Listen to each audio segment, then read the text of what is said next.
Welcome to the Bonded Podcast Foundation Series, hosted by Dr. Patty and Lizzie Shutt, where we explore attachment healing and the bonds that shape us as children, as adults, and as parents.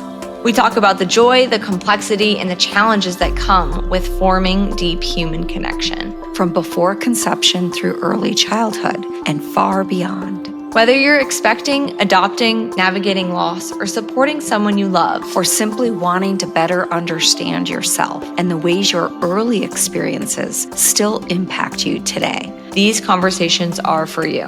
The podcast isn't just about raising secure children. It's about healing ourselves, breaking generational cycles, and creating relationships rooted in safety, trust, and authenticity. You'll hear from experts and parents alike on topics like fertility and perinatal loss, adoption, returning to work, temperaments, identity shifts, and the emotional realities that often go unspoken. So settle in, take a breath, and know that wherever you are on this journey, you're not alone. You are not alone. Welcome back to the Bonded Podcast, and we're welcoming Maureen today, who will be sharing about Wild Women Archetype. She is a licensed marriage and family counselor and also hosts retreats and immersive events to cultivate and remember this wild woman that's within us. So really excited to bring Maureen on and help us tap into more of that intuitive, natural side of us. And we'll see, if this applies just to women or to all people. First, I'd love for you to just, introduce yourself, if there's some things that you want to share about yourself. And I know previously when we were chatting, you shared that you had your children when you were going through your grad program. And that really feels like an immediate initiation into this potential archetype.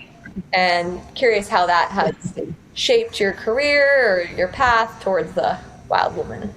Awesome. Well, thanks so much, Lizzie. Thanks, Dr. Patty, for having me. This is really exciting. Yes, I literally, the day that I found out that I was accepted into my master's program down in Fort Lauderdale, the next day I found out that I was pregnant with my first child. So that was definitely an initiation, one that I think maybe I waffled for about a day. Like, can I do this? Will I be able to? How can I navigate? And it took me 24 hours, and I was like, all right, well, I could do this. This is uncharted territory, but I feel like I am a capable, confident, intelligent person, and I can figure this out. And so I think it was an initiation of some ways into my own wild woman without even knowing it. And that was, he's 13. Okay. So it was like 15 years ago at this point that happened. And so, yeah, I was a different person back then, but it was also definitely an initiation into me taking like really grounded ownership, me being able to look at myself and my capabilities and not fawn. I think I had to be resourceful with myself, and I was also working part-time too.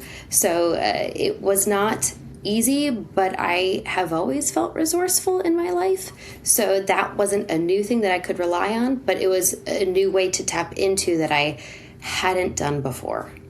That resourcefulness. And I just think, and when I imagine resourcefulness and connecting it back to nature of that hunter-gatherer, okay, well, how can we be in harmony with the environment that we're in and work together and be resourceful? So it sounds like that was already more natural to you, but you really are a new phase of resourcing.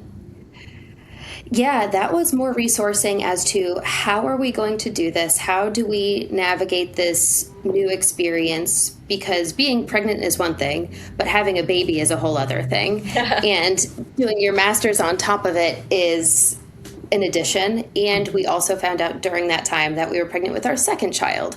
So there was back to back, no stopping. And I think when you're put under that type of pressure, it becomes tunnel vision for me as to figure out the things that are most important to you, and everything else let it just be. Like, it will come back if it's necessary. And so we resourced my mother, my mother-in-law, our parents, our friends, my husband. So as I was having babies, doing my classes, driving down to Fort Lauderdale, which was about, almost 2 hours away, like, it was just, let us do this, because I know that there is something that is so rich here for me that I cannot say no to it.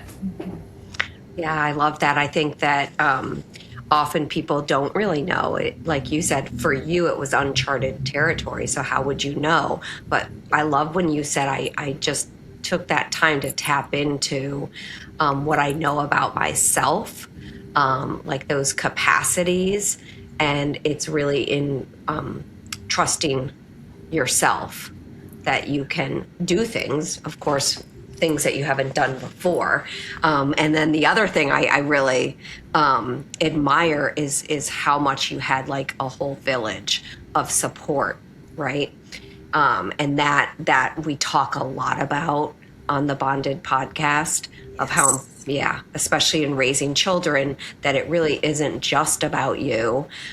It's also the support that you have around you. So 100%. And I think that that's part of that wild woman too, is being able to resource the things and the people and the community that you have to be able to ask for help and not play the martyr of like, I can do it all. I know that I can't do it all. And I knew that I couldn't do it all then. And so for me to be able to say, hey, Mom, I need your help, or hey, my mother-in-law, my partner, like, let's organize, let's strategize how we do this, because it's not going to be just me.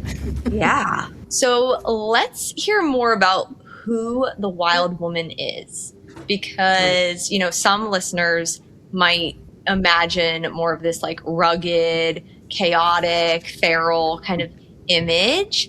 And as women, sometimes we get put in more of this box labeled as crazy or like super emotional. And curious kind of how the wild woman, like an integrated version of her, shows up versus maybe a more like the shadow side, or curious what language you use around that. Yeah, Lizzie, that's a really good question, because I do think that a lot of women, when I call them to this program, when I say, hey, how about you check into Wild Woman Awakening, let's see what you think about it, they're like, well, I don't want to go live in the woods by myself. And I'm like, okay, that's not really what this is. Yeah. That's it, because what we're trying to do is identify and really tune into what are the characteristics of the wild woman, not necessarily the feral wild woman, although that's beautiful. And there are some days that I'm sure, we all want to go live in the woods and like not have to do with society in some moments. Yeah. But really what we attempt to tap into are the dynamics of her characteristics, which are creative, intuitive, using nature as her guide, as her internal compass. She understands the cycles of life and the seasonality of what is presented in front of you, that it's not always going to be static. The wild woman also understands, and she's really a strong believer in sovereignty, right? Like, you're going to make the decisions that you're going to make, and I'm going to make the decisions that I'm going to make, and they might not be the same, and that is okay. So I think that that's a really important one, that as women, I notice in groups, like, sometimes there's some struggle around, and so we have to really connect to that piece. You are going to make decisions that I might feel uncomfortable with, or have made decisions in the past, and then when you talk about them, like but that's all part of this. Is like, we have our sovereignty into who we are. Another part is that she's boundaried, meaning, but she's also compassionate. So I'm going to give compassion, but I also know what's appropriate for me, what's healthy, what's safe, what's important, and using intuition as like that deep knowing as to what is most important and how do I hold value in that. So I think that that's mostly all of them. Beautiful. But and I think mostly what we really try to tap into is that there is seasonality in everything that we do, as I said, but using nature, really identifying that seasons happen, the life cycles that we're in, right? Motherhood, graduations, jobs, right? All of these things have start dates and end dates. It's not going to be the same every day. And so really appreciating that and knowing that is important, I think, because as women, we feel like we have to stay the same since we're like 18 years old, that everything about us needs to be the same, when in reality, we're just missing out on so much life and richness if we allow our seasons to show up in a really beautiful, abundant, natural way. Yeah. And I even think about like a fruit tree, and it actually gets better with age. You know, there's all these like fun little cliche things. It gets better with age, but like tuning into, how each season brings a different type of fruit based on that environment that tree, lived throughout the year, and to really allow yourself to enjoy the fruits of this season. And yes, yeah, I love that. But embracing that can be really hard in our culture. So, and that caregiver, I feel like that's how you were kind of mentioning how women are more of that caregiver, put others first rather than take and claim their own sovereignty. So curious what might be some little ways that you work with women, or how you do group work and you do therapy. Anything that you want to speak to or share on how you actually support them. And then if this applies to men too. So. Oh, yes. Wholeheartedly, this applies to everyone. Anyone who identifies as a human, this is for them. So I think that mostly what we really try to lean into in Wild Woman Awakening, which is our program, just Wild Woman Archetype, and in my own therapy practice, is authenticity. And so a lot of times we wear masks because of the roles that we have to play, and we see that there are other archetypes in this world. And sometimes when we think, if I'm in the mother role, I've got to be selfless. I have got to be nurturing at all points and all moments in time. I have got to do that, like we have to continuously give and give and give. And we can talk about that for all different roles too, for provider, for, lover. Yeah. Like any archetype that we think of, we feel like we've got to be all in at all points. And I think what's calling here is we can play those roles and we can live in those roles, but we also need to check in with the authenticity of how we're existing in those roles. And the authenticity looks more like, when you're asking like, well, what's a tool or how do you do this? It's doing some deep listening and saying, if even there's a simple situation that's presented of, hey, do you want to go get coffee after this? And you really don't, but you feel like you've got to play the good girl and be nice. And then you say, okay, sure, no problem. But then after this call, you're like, oh crap, I've got to go do this. And this is not what I want to be doing. And this doesn't feel right. It's like you miss the opportunity to tap in and tune in and just say, you know what, Maureen, I really appreciate that, but I've got some other things going on. And that is one step of just basic leaning into some authenticity instead of having to play the good girl role. Yeah, which really takes self-awareness, right? Which takes deep self-awareness. Deep self-awareness. And so it's tuning in and it's constantly being aware of what can I really give from a place of my own value system, from a place that I really can give without feeling like I'm giving too much of myself in this moment. Would you say that this is even something that because of the nature of maybe someone's experience or their culture, their family system, that this takes time for them to be even ready to step into this, that there may be, even I'm thinking of many of the clients I've worked with complex trauma, like they don't even know what they need. They don't even know. When I'm like, what are your needs? They're like, I have no idea. Nobody's ever asked me that. And they look at the list, they're like, I don't know. Like, I don't even know what I need. So it would be hard for someone like that until they've done some other work. Yeah, I think that, yes, 100%. I think that it's really hard to identify what you want, how you want, when you want it, unless you're actively practicing this on a consistent basis.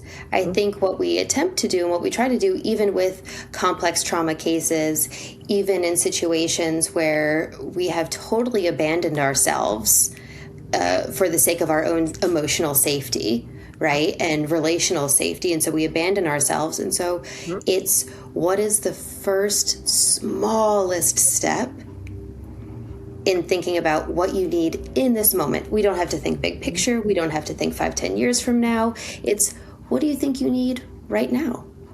Are you thirsty and you didn't ask for a glass of water? And how can we help with that? Right? Exactly. It's just one tiny baby step in front of the other. And I think that that's the beauty of Wild Woman as well, is because there is evolution here. It's not like you've got to land here and then be in it.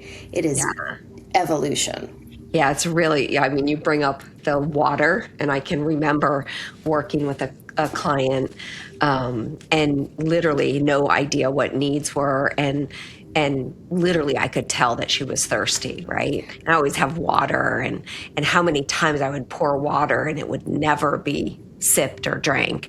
And then recently she came back to me, and she did a lot of work. And then she came back to me after a long kind of stretch, and she came in with her water bottle. And I was like, oh, I was like, whoa.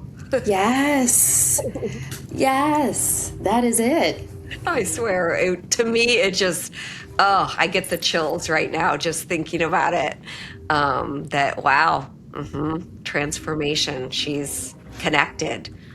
Yeah, and transformation, I think that everyone thinks that therapeutic transformation, even group therapy, a lot of people think that it has to be this A to Z linear experience that requires no time at all. And I think as clinicians, we all recognize that is not what it is. That is not at all what it is. Actually, it's a little bit like a wild woman. It is. We recur to different seasons and cycles, and we're like, okay, well, this is what it means this year. And then next year, this is what it means this year. Yeah. Yeah. Yeah, that's hard, I think, when I explain that to clients going through that process, because they're frustrated. They also want to come in, do this, and get better. And then when they come around and they're like, I thought this was done. It's like, no, it was done. There was a part of it that was done. And this is actually just a new layer, because you've grown and changed. And so this requires almost like an updating and new information and a new kind of way of meeting it, because you are different now. 100%. Yeah. I used to have a mentor, and she would say, the good news is you get what you want. The bad news is you get what you want, right? You want transformation and growth? Here it is. It's for the taking at every possible step. It's just not done. I feel like the other area that we were kind of starting to touch on is how, whether we're playing more of those caregiver roles or, just putting others first, or we don't want to be labeled as that crazy lady, we will shrink ourselves, make ourselves small. And that's a common theme among women. So curious how that shows up in your work, because I really see like an integrated wild woman is that authentic, expressed, she might light up a room when she walks in, like she feels grounded and like a strong presence, like she's not afraid to take up space. So yeah, how does that evolve in your work? Yeah, so that's a really great question too. We practice this at every turn that we take. We have, in our opening ceremony, we do a little bit of grounding, and then we read a poem that I wrote a few years ago in my own work, and it's called Wild Woman. And that poem it's just basically mantras, mantra after mantra after mantra, as to like, I am a wild woman. I allow myself to radiate truth, right? Like, and it keeps going, and I'd be happy to share it with you ladies. Nice. I can send that over to you. But Yeah, and then what we do is we have a talking stick. And this is what I've learned in tons of group therapy that I have been a part of, and that was a lot of my own education was group therapy. But how I've really tried to embed it into the wild woman is a lot of times women, as you said, Lizzie, are taught to shrink from an early age. Good girls smile, good girls don't rock the boat, good girls do all these things, right? And so we get all this programming. And that, in its essence, shrinks our humanness. It shrinks our glow. It minimizes who we are. And so even as we introduce ourselves in group, we hold our talking stick and we say, "Hi, my name is Maureen." And then everyone says back, "Hi, Maureen," right? And then I take a breath in and I learn how to accept my presence. And that sounds very, very simple, but for women who have been told to shrink themselves for 40 plus years, it is so uncomfortable. It is so hard to take up space and to be acknowledged and to not be shushed. And so this is a very, very simple way that we, again, like small steps. Yeah. But it's that we learn how to take up space. We learn how to be accepting of our presence and allow other people to see us when we've wanted to hide. Yeah. And for some people, just that is like a huge step. Yeah. Yeah. And even like transformational, like when they're able to do it. It, like you said, it sounds simple, but it isn't, because energetically it's literally changing everything. Yeah. Yeah. We're calling them like these little steps or simple steps, but yeah, like you said, they can feel like huge and be so impactful.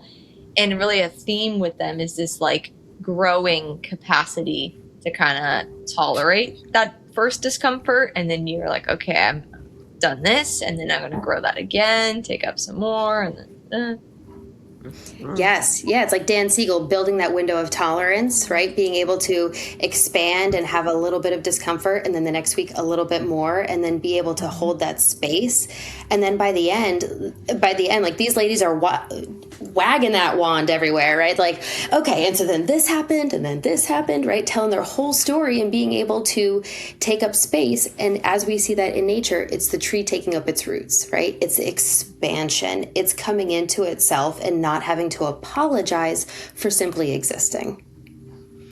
Yeah, I think, it made me also think of men, right? So I want to like not leave men out of this. Yeah. Because even though women have been taught to not take up space, many men have been abused by fathers and that very authoritarian kind of parenting where the men have lost their voice too. Oh, yeah. So they also can, I just had a guy in a session, trying to get him to do this experience, this group workshop. He's like, well, I don't have to talk, do I? Okay. Yeah. So it just really made me think about that and also to really just expand that, because it is very common for women, but I think we forget that men experience these things as well. Oh, for sure, Dr. Patty. I think that the experience of men does get minimized, especially in sometimes this format. And I think it's the experience of men allowing themselves to be vulnerable. Not just be seen, but the experience to be vulnerable and be seen is something very different, because men are, told that they've got to have this bravado and they've got to hold these shields up and right? And so it's this false sense of identity of being big, bad, strong, and angry versus raw, vulnerable, accessible. Yeah. They get very squirrely. Oh, yeah. that is something that I am curious about is in relationships. So, the wild woman, she's sovereign and she's part of a community. And so how you might teach about that, or how you see a wild woman showing up, not just in her own empowerment, but in the way that she shows up in intimate relationships or in community. Yeah, I think that this is a necessity to be able to identify, is that we need community to survive. We cannot exist on our own. When we look at nature, we see that there are parts of our earth that need, right? Like the tree needs the soil. The bigger plant needs the smaller plant. The smaller plant needs it. Like we all have this interconnected need. And so to pretend to exist in a vacuum by ourselves where we don't have any other relationships would be a false pretense. It would just not be true. And so the way in which we really try to weave in relationship in Wild Woman is identifying as wild women and as people, we're allowed to ask for our needs to be met.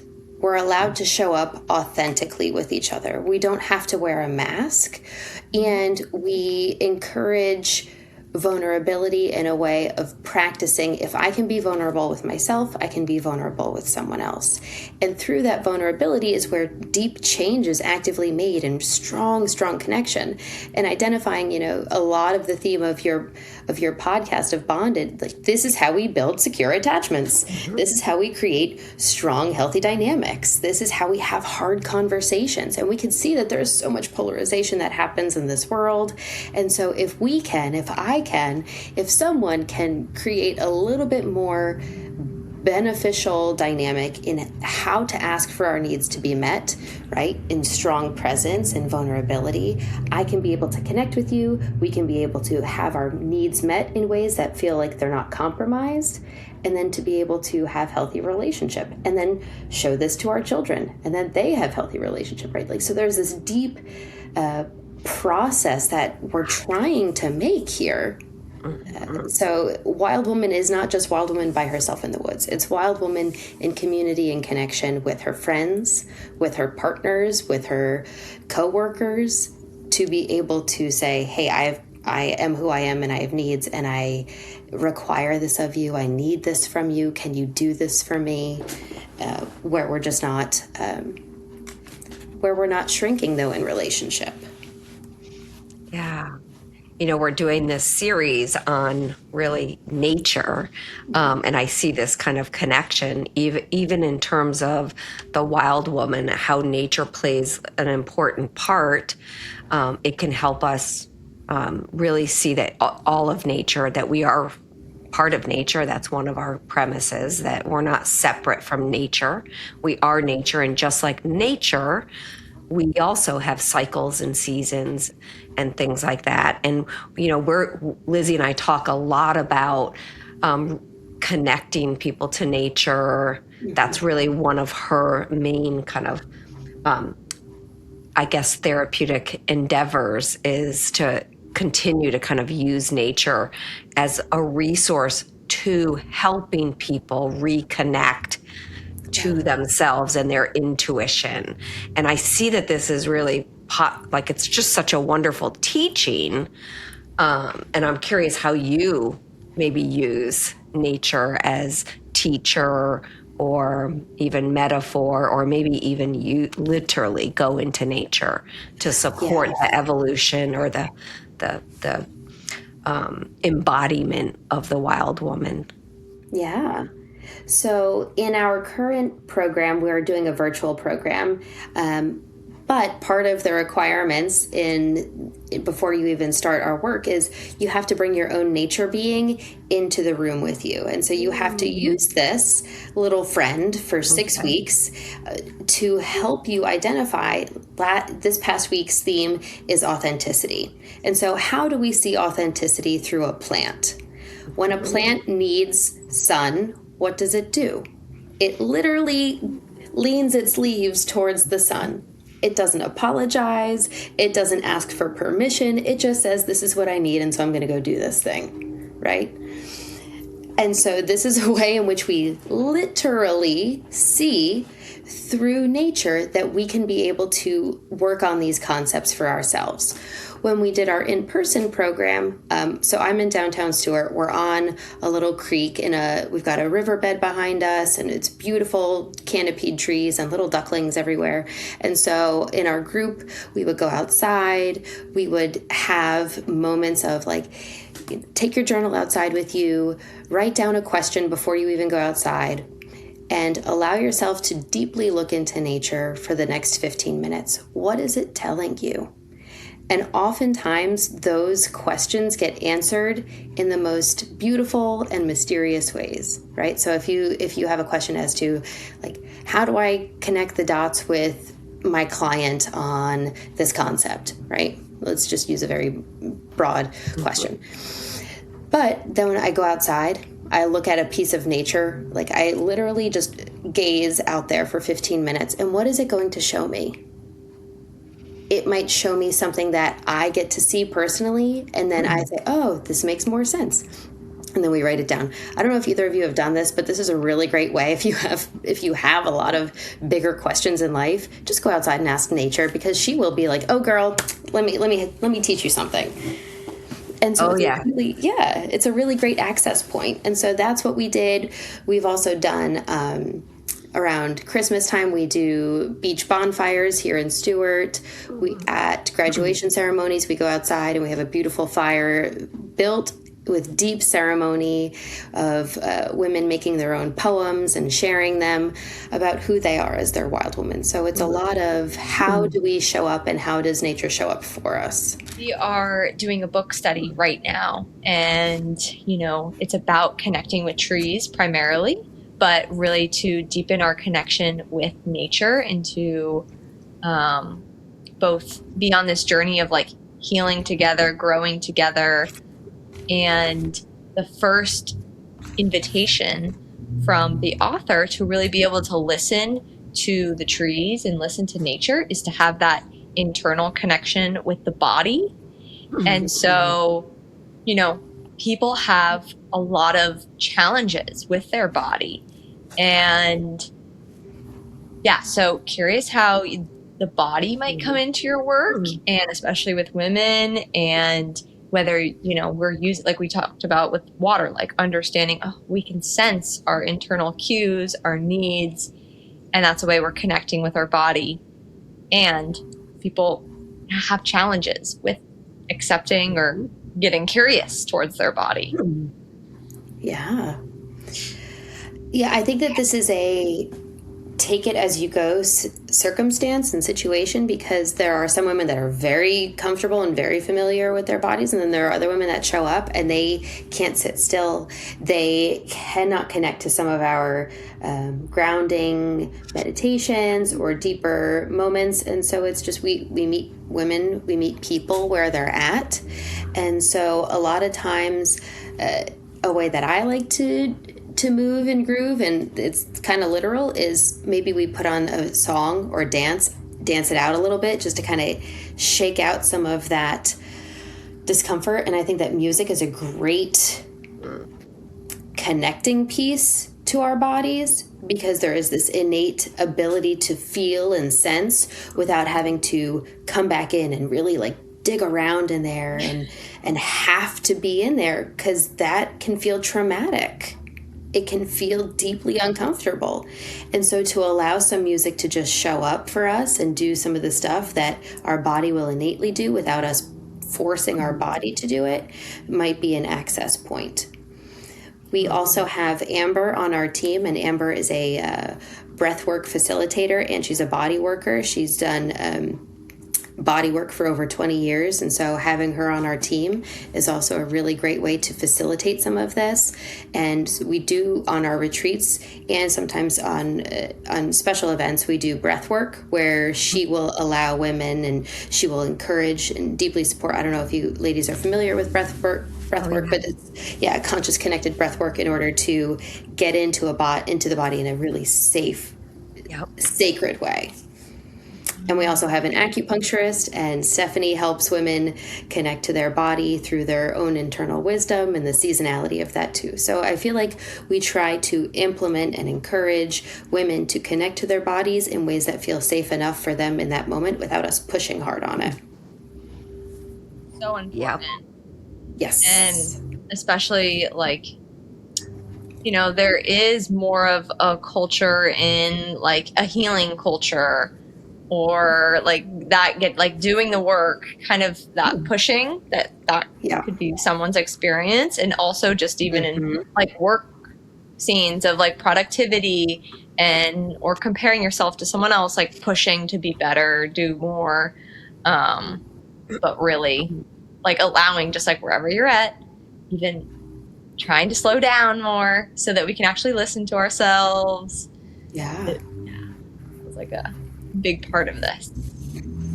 Yeah, I even work with my clients, even within their cycle, right? Their menstrual cycle, of really even beginning to like attune to how they are different at different stages, and even in the therapy room week to week, of how they might be, feeling, more open and sensitive, more like that emotional, again, really kind of both honoring and getting curious of whether they're willing to kind of utilize that opening to because it's like a natural, like I think it is. I think it's a natural, right, removal, right, of that, and that sense of being more emotionally sensitive to things. And it's so important. It's so important for a woman in terms of,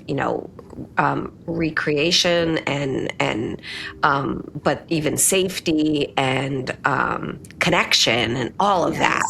But I think it's a beautiful portal for them to do healing work, emotional healing work.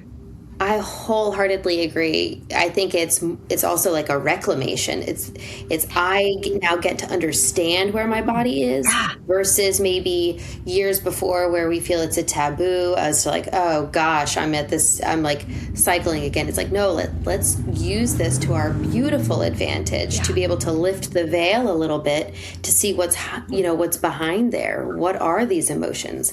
Does it feel like a deep truth to you? Does it feel like that this is something that comes out, and if so, like where is the access point to this? Is it only during this part of your cycle, or can we access it maybe during other parts too? I think that this is so important. Oh my God, we're so disconnected from that. I just think that, I do. It's not like clients even know that. Like, I do think that they're like, well, you're weird because you're asking me this question, and eventually they really understand it. I mean, I do some psycho ed, but it becomes, it's just something that is part of the conversation, part of what I open up to, and people are really uncomfortable with it. Until we talk about it enough where it doesn't become taboo, where we release that for ourselves, where we model that to say that doesn't need to be. We don't have to align to that value system anymore. Yeah. I used to tell clients I would, because I was very aware of like how my moods and everything were different, how much more sensitive I was. And I was like, yeah. And I would literally tell them, just want to let you know today, I'm super irritable and it's not you. Okay. And I should have put my red flag on the door. And I would literally give like this disclosure because I am super emotional, Maureen. Yeah. So when I would cycle, and certain times in my cycle, wow, I could be intense. Yeah. And I really liked my clients to know, as they were like, okay, thanks for the warning. So good. I did that really for them. But I also feel like it also probably modeled for them that, oh, wow, I wonder if, it might have helped them to be more curious about how they might be different at different points in their cycle. Yeah. Yeah. Well, thank you so much, Maureen. We've really tapped into wild woman energy and recognized it. Yeah, not just for women, but for all people. And curious, if there's any last things that you really feel like you want to speak about, or if you want to speak to anything for a listener that does feel like, like this sounds beautiful, amazing, but where do I even begin? Like this feels really hard. I know we kind of named some things, but if there's anything that comes to mind. I think reclaiming your wild woman has a lot to do with identifying your wild child. The wild child within, the wild child that might have been silenced, the wild child that had deep creative passions and pursuits before the world told her that it wasn't okay. And tapping into that part of your wild self allows you deep compassion for the child in you, for the wild child in you, and it gives you an access point, like another access point to say, well, what would she need today? And how can I give that to her, right? And how can I connect to her in a very simple and easy way? So one of our women in our group, the first night is when we really tap into our wild child, and she's like, you know what? My wild child loved to do cartwheels. And so she did like cartwheels. And so what she would do as an adult to tap into that little part when she'd see an open field, she'd do a cartwheel.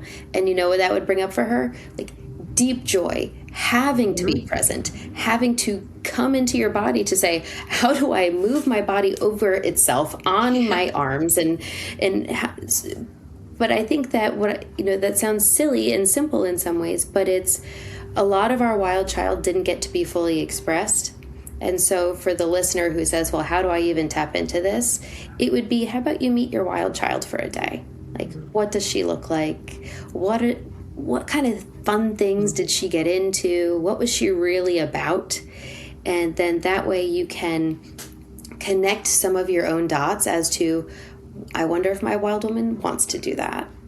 Like, I wonder, for me, I had this fanny pack because I'm a child of the late 80s. And I would go around in my fanny pack and collect berries and twigs and go into the woods and do all these fun things and pretend to be a sorcerer and and live my best life in the woods. But there are things now that, I can't do that as an adult. I can't do that. But what can I do? And how can I play? And how can I connect to these things that are creative, intuitive, passionate, fun, boundaried, in nature? So... Yeah, I love that. I've worked with many clients where they can't even actually do that. Yeah. They don't have any memory of being able to play and do that, which is really, really sad. But it's there, and it's something that I know and I trust, even if it never was allowed to come out, that ultimately, part of the healing process is I keep looking for it and keep looking for opportunities for things like that to be fostered or encouraged, and I'm really silly and playful. So, sometimes that is, a little bit of how my clients I can't help it. That's just how I am. And I'm also very serious as well, but I can be really silly. And maybe that is even helpful for them to see other people doing it. Like I'm imagining in some of your groups that people who they're not there yet, but the ability to witness other people being able to step into that can also help and